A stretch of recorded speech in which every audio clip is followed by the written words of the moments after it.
দেখেন, আজান আমাদের কান অবধি আসে, কিন্তু আমরা নামাজে যাই না। শুক্রবারে জুমার দিন যাই, ইমাম সাহেবদের বয়ান শুনি, কিন্তু আমাদের হেদায়েত আসে না। আফসোসের বিষয়।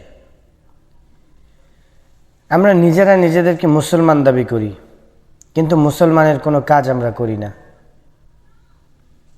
আমরা নিজেরা আমাদের ধর্মগ্রন্থ পড়তে পারি না, কিন্তু এটা নিয়ে আমাদের কোনো দুঃখ নাই, কষ্ট নাই। মানে কীরকম একটা অবাক করা বিষয়। দেখেন, যে কষ্টের বিনিময়ে আমরা ইসলামটা পাইলাম, যে ত্যাগের বিনিময়ে যে ইসলামটাকে আমরা পাইলাম, আজকে আমরা সেই ইসলামটাকে হাসি তামশার পাত্র বানাইতেছি। আমরা মুসলমান হওয়ার পরেও ইহুদি খ্রিস্টানদের কালচারে আমরা আবদ্ধ হয়ে যাচ্ছি।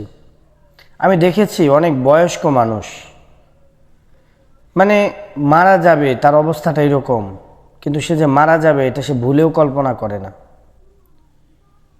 যখন কোনো দোকানে বসে, মেয়ের বয়সী, নাতির বয়সী মেয়েরা নাচতেছে টিভির মধ্যে উলঙ্গ ছবি ছাইরা, সেগুলা বয়োবৃদ্ধ মানুষরা হাঁ করে তাকায় দেখতেছে, কিন্তু একবারও চিন্তা করে না যে এই সময়টায় যদি আমি মারা যাই আমার কি হবে, আমার উপায় কি। কাউকে নামাজের জন্য বললে তারা বলে যে এখন না পরে, আজ না কাল, কাল না পরশু। কিন্তু চিন্তা করেন তো, আজ কাল পরশু এরকম করতে করতে কত সময়ই তো পার করে ফেললেন। মরণের ভয় কি নাই? দেখেন, একদম তওবা কইরা তারপর থেকে নামাজ পড়ব। আবার অনেকে বলেন, যুবক ভাইয়েরা বলেন একটু বয়স হোক তারপরে নামাজ পড়ব। কিন্তু আল্লাহ যে কোরআনে বইলা দিছে, ইন্নাস সালাতা তানহা আনিল ফাহশাই ওয়াল মুনকার, একমাত্র নামাজই পারবে আপনাকে সমস্ত খারাপ কাজ থেকে বিরত রাখতে। একমাত্র নামাজই পারবে আপনাকে সঠিক পথ দেখাইতে। নামাজ ছাড়া বিকল্প কোনো পন্থায় ভালো হওয়ার কোনো সুযোগ নাই।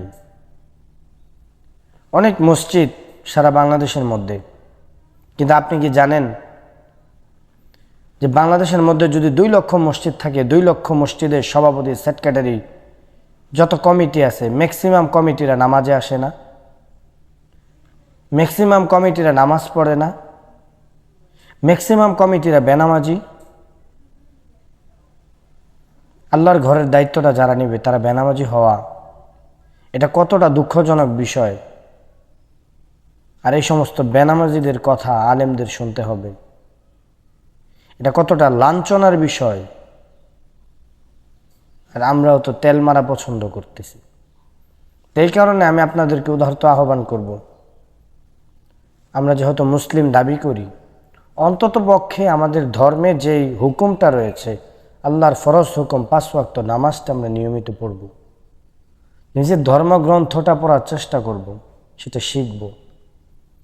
আর আমরা যারা মসজিদের দায়িত্বে আছি, মসজিদ কমিটি যারা আছে, আমি তাদেরকে বলবো, দয়া করে আপনারা মসজিদে 5 ওয়াক্ত নামাজ পড়েন, নিজেরা জানলেওয়ালা হন।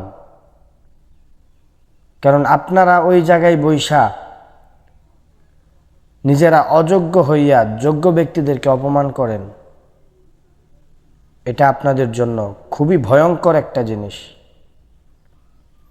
দেখেন, বর্তমান উলামায়ে কেরামকে অনেকেই তুচ্ছ তাচ্ছিল্য করে কথা বলেন। সম্মান জিনিস কি এটা বুঝেন না। রসুলের স্পষ্ট হাদিস, রসুল্লাহ সাল্লাল্লাহু আলাইহি সাল্লাম বলেন, যদি আলেম না হইতে পারো, আলেমের ছাত্র হও। কারণ উলামায়ে কেরাম হলো নবীর ওয়ারেস। যদি আলেমের ছাত্র না হইতে পারো, তাহলে আলেমকে মোহাব্বত করো। যদি আলেমকে মোহাব্বত করতে না পারো, তবে 5ম নাম্বার ব্যক্তি হইও না, আলেমকে ঘৃণা করো এমন ব্যক্তি হইও না, তাহলে তুমি জাহান্নামে যাইবা। এই কারণে আমি বলবো যে আপনারা আপনাদের বিবেক, বুদ্ধি এগুলো যদি আপনারা বাড়াইতে চান, তাহলে আপনাদের নামাজ ছাড়া ধর্মের যেই কাজকামগুলো আছে এগুলো যদি না করেন, আপনাদের যে বিবেকের মধ্যে পচন ধরছে, এটা পচতেই থাকবে, এটা কোনোদিন আর ভালো হইব না। তো এই কারণে সমস্ত ব্যস্ততার মাঝেও চলেন নামাজ পড়ি, ঠিকঠাক মতো আল্লাহর ঘরের তদারকিটা করি।